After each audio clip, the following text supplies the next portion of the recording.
What's going on, guys? It is TheKetchUP back again with another video on the channel. TheKetchUP, all things football show, episode number 6, and we have a lot to cover, from the Merseyside Derby to Ivan Toney to the Milan Derby to Juventus, and finally a weird and wacky Antoine Griezmann at Atletico Madrid. But without further ado, let's get into the video. We begin with the Merseyside Derby between Everton and Liverpool, played at Goodison Park, and to be perfectly honest, it was probably one of the most exciting nil-nils I've ever seen in my entire life. Both teams could have won, but it came down to the two abilities of the goalkeepers, Alisson Becker of Liverpool and Jordan Pickford of Everton. Both came up with a number of miraculous saves. My favourite one of Alisson is the one he stops with, the one he saves from Neil Maupay from more or less point blank range, which would have given Everton the lead, but that save just proves how much of a world-class goalie he is indeed, and we're very grateful at Liverpool to have him. But his counterpart was also in fine form, rather annoyingly, unfortunately.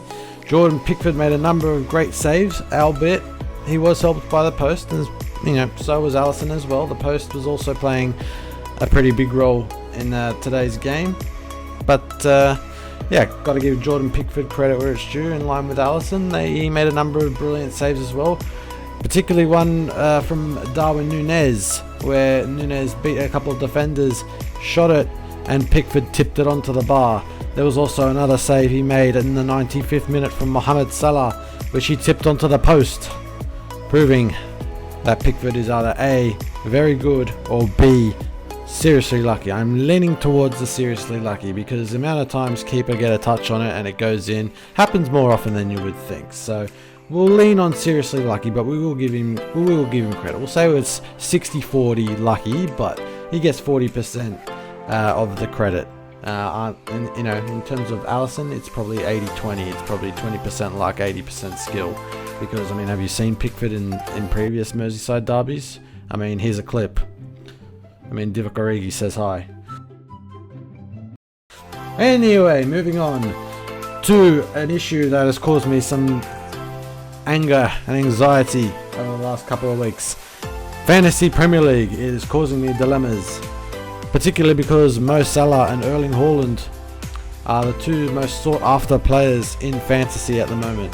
The only issue we've got on the fantasy at the minute is Salah seems to be underperforming, whereas Haaland is scoring every single game at this current point in time. He scored 3 in midweek against Nottingham Forest and followed it up with another goal against Aston Villa at Villa Park in Man City's 1-1 draw with Aston Villa, which is a surprise in its own right. So credit to Stevie G where it's due for getting a draw with Man City, because they are a difficult opposition, and someone like Haaland, he doesn't miss too many. But anyway, he got his customary goal and got me 9 points, but because I captained him, he got me 18 points, which also got 6 million other people double points and probably even triple points if people triple captain him, which I'm assuming a lot of people would have done. But it's caused me a dilemma for next week. Who do I put in up front? Do I stick with Haaland or go another route?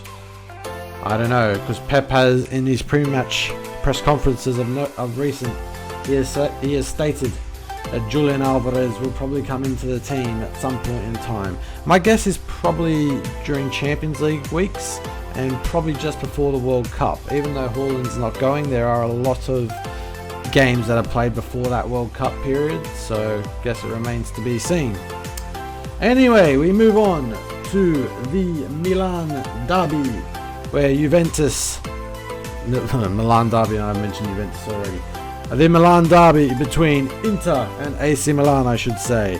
It was a captivating 3-2 win for Milan, with Rafael Leao the star of the show with 2 goals on the night, as Milan won the Italian derby at the San Siro.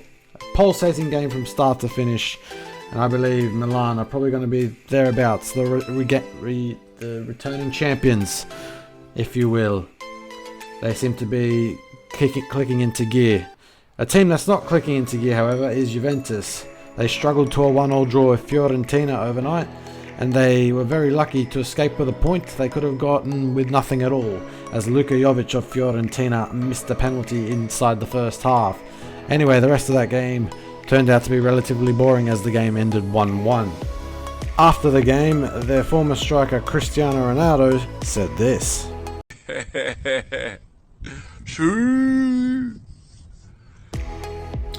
Also, back to England, and the star of the show overnight in England was Ivan Toney of Brentford. He scored a hat-trick against Leeds in Brentford's 5-2 demolition win over Leeds. And I think Toney is going to go under the radar a bit this year. I reckon he'll be one of the sort of strikers that probably scores anywhere from 10 to 15 goals. And he'll probably put the rest of the European transfer world on note in probably not so much the winter transfer window, but definitely the summer window at the end of this season. So watch this space. I reckon Ivan Toney will finally get his move to a bigger club. But in the meantime, he scored a fantastic hat-trick in that win over Leeds and causing me more fantasy Premier League dilemmas over my attack moving forward. And finally, we finish with a rather weird statistic, or actually a weird stat over at Atletico. Antoine Griezmann, who has recently moved on loan from Barca to Atletico, has this weird clause in his loan agreement where if he plays more than, I believe it's 30 minutes, then Atletico have to pay Barcelona 40 million pounds, 40 million pounds, euros, whatever, it's the same thing, most of the time at least. But the thing that's weird about that is Griezmann has come on roughly at the 63rd or 64th minute of every single game he's played for Atletico so far. Apparently Simeone has been told at least by Atletico's board of directors that he must only play under 30 minutes each game, which worked in midweek as he came off the bench and scored the winner for Atleti. Moving forward, will this be an issue, or will this be a good thing for Atletico? Only time will tell. In my view, that's a pretty bad bit of business from Atletico agreeing to that clause, because essentially they can't get a full 90 out of him. So I don't know, something's probably going to have to change, or they might just have to go, right, we might have to cop the 40 million whack. Anyway, that's the end of this video. Thank you so much for watching. Please like, share and subscribe, and hopefully Liverpool will get another win very soon because it's giving me anxiety. Anyway, thank you guys for watching. Have a good one. See ya. I'm cutting days.